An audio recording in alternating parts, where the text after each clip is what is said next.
দর্শক দেখুন, আগামীকাল সুপ্রিম কোর্টে যে হিয়ারিংটা হতে চলেছে আরজি কর কাণ্ড নিয়ে, তার লাইভ স্ট্রিমিং হবে। এখন থেকে তার লিঙ্কটা কার্যত দিয়ে দেওয়া হয়েছে।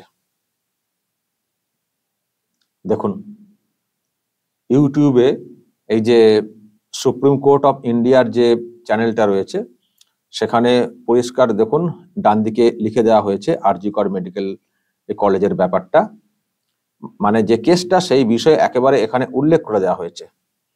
আরজি কর মেডিকেল কলেজের ট্রেনি ডক্টরের যে ব্যাপারটা।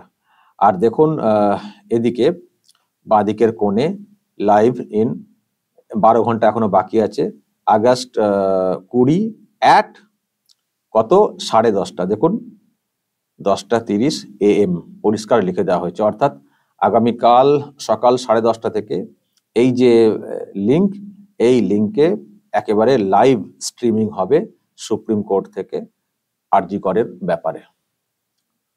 ফলে কালকে দেখার বিষয় রয়েছে, দেখতে হবে। এবং মানে এটা একেবারে পরিষ্কার করে দেওয়া হয়েছে, অন্য কোনো মামলা না। সকাল 10:30টাতে এই মামলাই শুরু হবে, একেবারে মামলার বিবরণ দিয়ে দেওয়া হয়েছে ইউটিউব চ্যানেলে। যারা ভাবছেন যে কি করে দেখবো, কোনো সমস্যা না, ইউটিউবে যাবেন, সুপ্রিম কোর্ট অফ ইন্ডিয়া লিখবেন, দেখবেন YouTube channel supreme court of ইন্ডিয়ার পেয়ে যাবেন, ওখানেই দেখতে পাবেন। লাইভে ক্লিক করলে দেখতে পাবেন। এখনই মনে করলে টেস্ট করতে পারেন, দেখবেন আমি যেটা দেখাচ্ছি ওটা দেখতে পাবেন। আমি অদ্ভুত ব্যাপার দেখছি যে কালকে সকাল 10:30টায় হিয়ারিং হবে, আমি দেখছি অনেকে এখন থেকে দেখতে শুরু করে দিয়েছেন, এখন থেকে লাইক দিতে শুরু করে দিয়েছেন। তার মানে কতটা কৌতূহল আগামী কালকের হিয়ারিংটা নিয়ে এখন থেকে। আর সুপ্রিম কোর্ট যেহেতু এখন থেকে দিয়েও দিয়েছে, তারাও খুব সিরিয়াস এটা নিয়ে হয়তো। তো লাইভ স্ট্রিমিং হবে, সেটাও জনগণকে জানিয়ে দিয়েছে।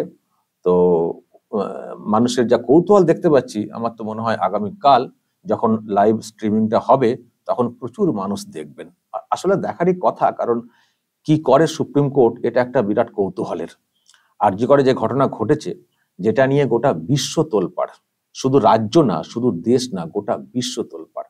বিভিন্ন দেশের লোকজনেরা কথা বলতে শুরু করেছেন, এমনকি পাকিস্তান থেকে রিয়াকশন এসছে, বুঝতে পারছেন। তো সুপ্রিম কোর্ট নিজেদের উদ্যোগেই এটা করেছে, মামলাটা শুনতে চেয়েছে। প্রধান বিচারপতি DY চন্দ্রচূড়, তিনি তো উদ্যোগী ভূমিকা নিয়েছেন। তো এখন দেখার বিষয় যে আগামীকাল ওনার কি ভূমিকা, আগামীকাল উনি বা ওনার বেঞ্চ ঠিক কি চাইছে। আরজি করের ব্যাপারটাকে নিয়ে তদন্ত করার জন্য কলকাতা হাইকোর্টের প্রধান বিচারপতির বেঞ্চ তো কলকাতা পুলিশের হাত থেকে সিবিআই কে তদন্ত করার জন্য মানে দিয়েছে, আর কি দায়িত্ব দিয়েছে। সেই মতো করে সিবিআই তদন্ত চালাচ্ছে, যদিও খুব বেশি উন্নতি হয়েছে বলে তো দেখতে পাচ্ছি না তদন্তে, কারণ এখনো কাউকে গ্রেপ্তার করতে দেখিনি। শুধু দেখছি কলেজের যিনি প্রাক্তন প্রিন্সিপাল আসছেন আর যাচ্ছেন, যেন ওটাই ওনার অফিস হয়ে গেছে। সকাল হলেই চলে আসছেন, আবার রাতের দিকে বাড়ি চলে যাচ্ছেন, এই হচ্ছে দেখতে পাচ্ছি। আমি জানি না সিবিআই কোন একটা কৌশলে আবার হাঁটছে কিনা, বা সিবিআই হয়তো এখনো মানে নিশ্চিত হতে পারছে না যে উনি ঠিক না ভুল। যদি সিবিআই এটা ভাবতো যে উনাকে জেরা করে কিছু পাচ্ছি না, তাহলে এতবার ডাকারও কথা না। তো যখন ডাকছে, তার মানে কিছু একটা সন্দেহ সিবিআই করছে। সন্দেহ বলতে কি, সন্দেহ এটাই তথ্য লোপাটের, এটাই হচ্ছে সন্দেহ। আর এটাও পরিষ্কার যে এতগুলো দিন চলে গেল, সিবিআই নতুন করে কাউকে অ্যারেস্ট করতে পারেনি। সেই একজনই সঞ্জয় রায়, যাকে কলকাতা পুলিশ অ্যারেস্ট করেছিল। কিন্তু ঘটনার যা বিবরণ আমরা শুনেছি, তাতে করে ওই একা সঞ্জয় রায়ের কাজ না, একটা গ্রুপ, একটা গ্যাং কাজ করেছে। কিন্তু গ্যাংয়ের কাউকে ধরতে পারছে না সিবিআই। তার মানেটা কি? তার মানে এটুকু পরিষ্কার, দেখুন এটা কাউকে বলতে হবে না, এটুকু পরিষ্কার যে কাউকে যে গ্রেপ্তার করবে বা এইসব, সেই ক্ষেত্রে কিছু তো প্রমাণ লাগবে, তথ্য প্রমাণ তো লাগবে। আর খুনের ব্যাপার, এগুলো খুনের পরে পরেই থাকে আর কি, তথ্য প্রমাণগুলো। তো ফলে যখন কাউকে গ্রেপ্তার করতে পারছে না, অথচ আমরা এটাও বিশ্বাস করছি না যে একা সঞ্জয় করেছে, বা আদৌ সঞ্জয় করেছে কিনা কে জানে। ওকে তো মূল অভিযুক্ত বলে তো চালিয়ে দেওয়া হয়েছিল। আর অভিষেকটা একেবারে এনকাউন্টার করে দিতে চেয়েছিলেন, জানি না কি উদ্দেশ্য ছিল, এনকাউন্টার করে দিয়ে চ্যাপ্টারকে ক্লোজ করে দেওয়ার ভাবনা ছিল কিনা কে জানে। পুলিশের হাতে বেশি দিন থাকলে জানি না, হয়তো এনকাউন্টার করে দিয়েও ওই দেখানোর চেষ্টা হতে পারতো যে এই তো এনকাউন্টার করে দিয়েছি বলে, হয়তো একটা ড্যামেজ কন্ট্রোলের চেষ্টা হতে পারতো। এখন সিবিআই এর হাতে সঞ্জয় রায়কে নিয়ে নেওয়া হয়েছে, কিন্তু তারপরে কোথায় কি হচ্ছে, আর তো কাউকে ধরা হচ্ছে না। তার মানে এটুকু পরিষ্কার, এটা দেখুন আমরাও তো টুকটাক বুঝতে পারি, আপনারাও বুঝতে পারছেন, তার মানে তথ্য প্রমাণ পাচ্ছে না সিবিআই, মানে ডকুমেন্ট পাচ্ছে না বা কোনো ক্লু পাচ্ছে না। পাচ্ছে না মানে কি, কিছু নেই, কিছু হয়নি কি, আমি আবার বলছি সেটা কি করে বিশ্বাস করি, একা সঞ্জয়ের কাজ না। তার মানে তথ্য প্রমাণ কোথাও একটা মনে হচ্ছে লোপাট করে দেওয়া হয়েছে, লোপাট করে দেওয়া হয়েছে। আর সিবিআই সেই সন্দেহটা করছে এবং সেই জন্যই বারবার ডাকছে, হয়তো ধরার মতো এখনো মেটেরিয়ালস কিছু পাচ্ছে না ডক্টর সন্দীপ ঘোষকে ধরার জন্য, কিন্তু ক্লিন চিটও দিতে পারছে না যে না কিছু হয়নি, সেটাও সিদ্ধান্তে আসতে পারছে না। এবং যেটা খবর দর্শক আমরা যেটা পেলাম যে সিবিআই সিদ্ধান্ত নিয়েছে পলিগ্রাফ টেস্ট করানোর। পলিগ্রাফ বলতে কেউ যদি মিথ্যা কথা বলেন, ওটা একটা মানে টেকনিক্যাল ব্যাপার, ধরা পড়ে যাবে। ধরুন যে প্রশ্ন করা হচ্ছে সন্দীপ ঘোষকে, তিনি যদি সত্য কথা না বলেন, যদি মিথ্যা কথা বলেন, পলিগ্রাফ টেস্টে কিন্তু ধরা পড়ে যাবে। তো এরকম একটা টেকনিক্যাল সাপোর্ট নেওয়ার চেষ্টা হচ্ছে। উনি যে কথাগুলো বলছেন, যে উত্তরগুলো দিচ্ছেন সিবিআই এর প্রশ্নে, সেগুলো সত্য কিনা সেগুলোকে যাচাই করার জন্য একটা চেষ্টা হচ্ছে। ফলে দেখা যাক সেখান থেকে কি রিপোর্ট আসে।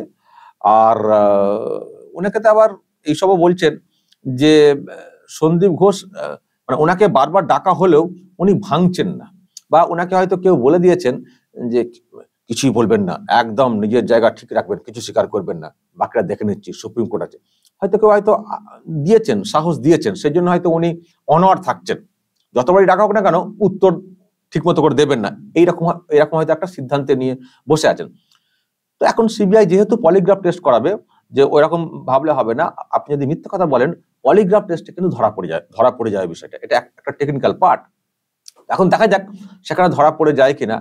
আর ওই পলিগ্রাফ টেস্টের সময় গল করে সব সত্য কথা বলে ফেলেন কিনা, যে পুলিশ থেকে কি বলা হয়েছিল, বা ওই কালীঘাট থেকে কি বলা হয়েছিল, বা ওই একজন ডাক্তার যিনি পুরো মানে এটাকে কন্ট্রোল করেন, সেই ডাক্তার কি বলেছিলেন। এবং আমরা যেটা খবর পাচ্ছি, পুলিশের সঙ্গে অনেকবার ফোন হয়েছে, অনেকবার, কি 70-75 বার নাকি ফোন হয়েছে এরকম বলা হচ্ছে, প্রচুর ফোন হয়েছে। তো এত ফোনের কি ব্যাপার ছিল, কি ব্যাপার, তো এইগুলো জানার কিন্তু খুব প্রয়োজন। তো সিবিআই সেটা চেষ্টা করছে, কারণ যেহেতু সামনে থেকে সব তথ্য পাচ্ছে না, এখন ওই তথ্য লোপাটের দিকটা আমার মনে হচ্ছে তদন্তের দিকে এগোচ্ছে, লোপাটে হয়ে গেছে, এটাকে হয়তো খোঁজার চেষ্টা করছে।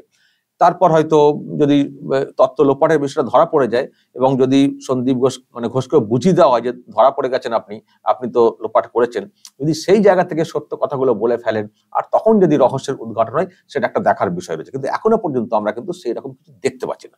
তবে কালকের একটা ব্যাপার, যেহেতু ওটা হবে সুপ্রিম কোর্টে, সুতরাং কালকে আমরা হয়তো খানিকটা জানতে পারবো। আচ্ছা, ইনি হচ্ছেন প্রধান বিচারপতি সুপ্রিম কোর্টের, DY চন্দ্রচূড়।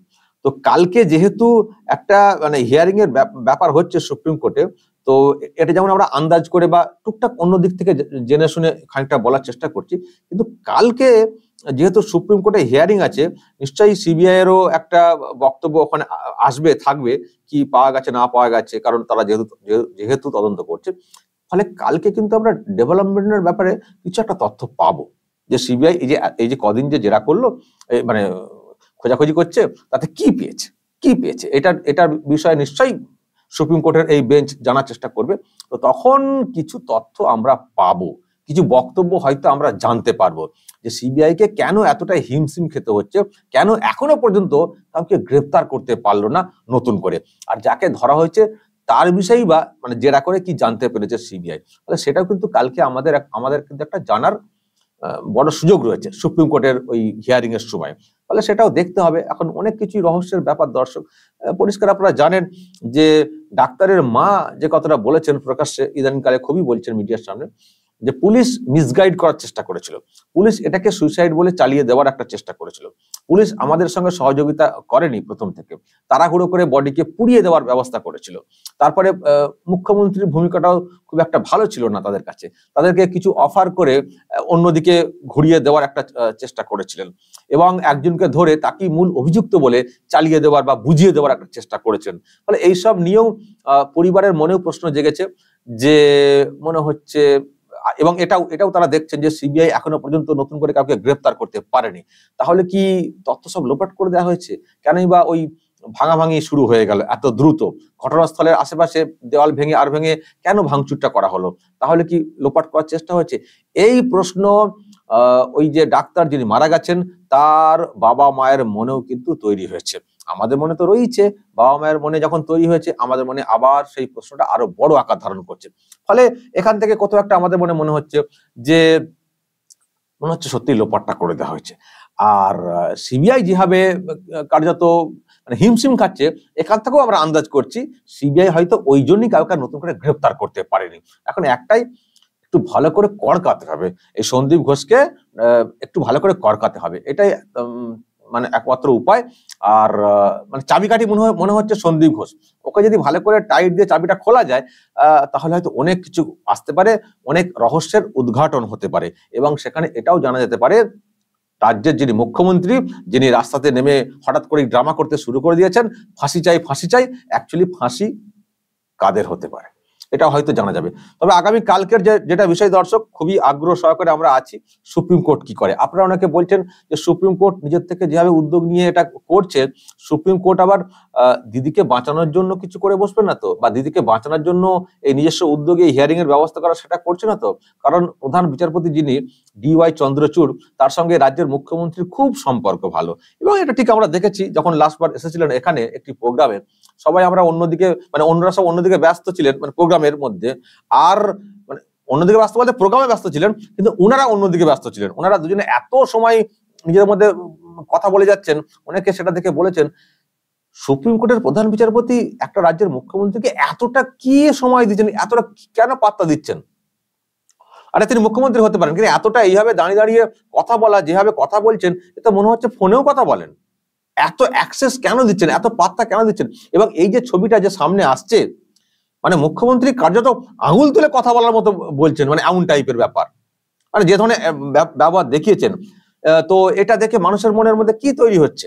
যেখানে রাজ্য সরকারের বিষয়ে এত প্রশ্ন রয়েছে, দুর্নীতি নিয়ে এত প্রশ্ন রয়েছে, সুপ্রিম কোর্টে মামলা রয়েছে, সেখানে যদি সুপ্রিম কোর্টের প্রধান বিচারপতি এতটা দেখান মুখ্যমন্ত্রীর সঙ্গে, মানে এতটা অ্যাভেলেবেল হন, তার মানে তো মনে হচ্ছে যখন তখন ফোন করেই বলে দেন একটু একটু দেখে দেবেন, যেমন অভ্যাস আর কি বলে দেওয়া, দেখে দেবেন। তাহলে কি মাঝে মধ্যে কি ফোন টোন করেন নাকি? আর ওইসব নিয়েই অনেকে বলছেন এই যে সুপ্রিম কোর্ট যে হিয়ারিং এর ব্যবস্থা করেছে, এটাও কি দিদির আরতিতে নাকি, দিদির কান্নাকাটি, বা একটু দেখুন কি হলো, বাঁচান, কিছু একটা ডিরেকশন দিন, সেন্টারকে যুক্ত করুন, এইসব বলে আরতি, বা এইসব যা হচ্ছে সিবিআই একটু দেখে দিন, মানে এইরকম জায়গা থেকে মানে আরতি করেছেন। আর সেই জন্য কি নিজস্ব উদ্যোগে হিয়ারিং এর ব্যবস্থা করেছেন প্রধান বিচারপতি? এটাও কেউ কেউ বলছেন দর্শক। তবে একটা কথা বলবো, নিজস্ব উদ্যোগে স্বতঃস্ফূর্ত হবেও কিন্তু হওয়ার কথা, কারণ যখন একটা দেশ, হতে পারে আমাদের রাজ্যের ঘটনা, কিন্তু এটা তো ভারতের ঘটনা, একটা দেশের ঘটনা, একটা দেশের ঘটনা নিয়ে যখন গোটা বিশ্ব বিশ্ব কার্যত তোলপাড় হয়ে গেছে, সেখানে সুপ্রিম কোর্ট কখনো চোখ বন্ধ করে থাকতে পারে না, যেহেতু একটা দেশের বিষয়। আগে শুধু কলকাতা রাজ্যের ব্যাপার ছিল, ছোট ব্যাপার হলে সেই নিয়ে অতটা সুপ্রিম কোর্ট হয়তো নাক গলাতো না, কিন্তু যেহেতু এটা একটা ইন্টারন্যাশনাল ইস্যু হয়ে গেছে, সেখানে মানে সুপ্রিম কোর্ট কি করছে এই প্রশ্ন তো অন্য দেশের লোকেরাও তুলবেন। ফলে সুপ্রিম কোর্ট কখনো চোখ বন্ধ করে থাকতে পারে না। সুপ্রিম কোর্টের কিন্তু দেখা উচিত, আরো আগে দেখা উচিত ছিল, কিন্তু জানি না, আমি আবার বলছি, সেই দেখা উচিত জায়গা থেকে সুপ্রিম কোর্ট দেখছে কিনা, নাকি ওই দিদির আরতি সেই জন্য দেখছেন, সেটা কালকে বুঝতে পারবো। কালকে বেঞ্চের কি অবস্থান হচ্ছে, বেঞ্চের কি ব্যবস্থা হচ্ছে।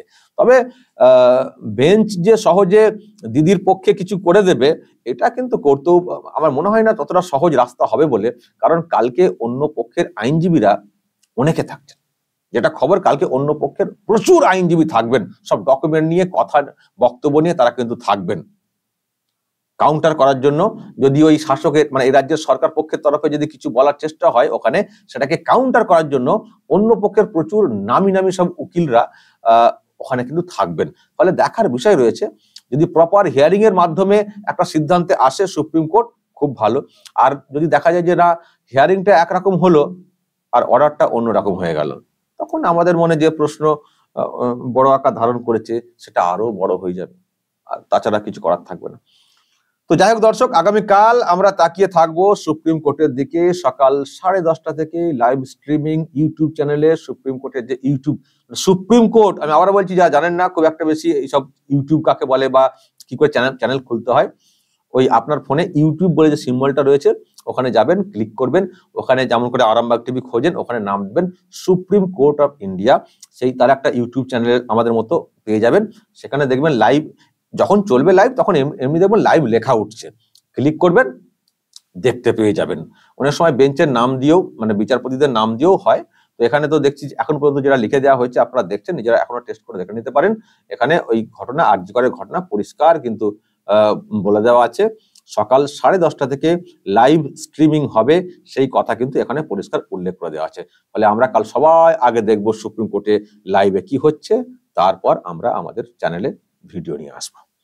দর্শক বলবেন যা বলার, বা আপনাদের কি মনে হয় কি হতে পারে কালকে, যদি কিছু বলার থাকে অবশ্যই বলবেন কমেন্ট বক্সে। নজর রাখবেন আরামবাগ টিভিতে।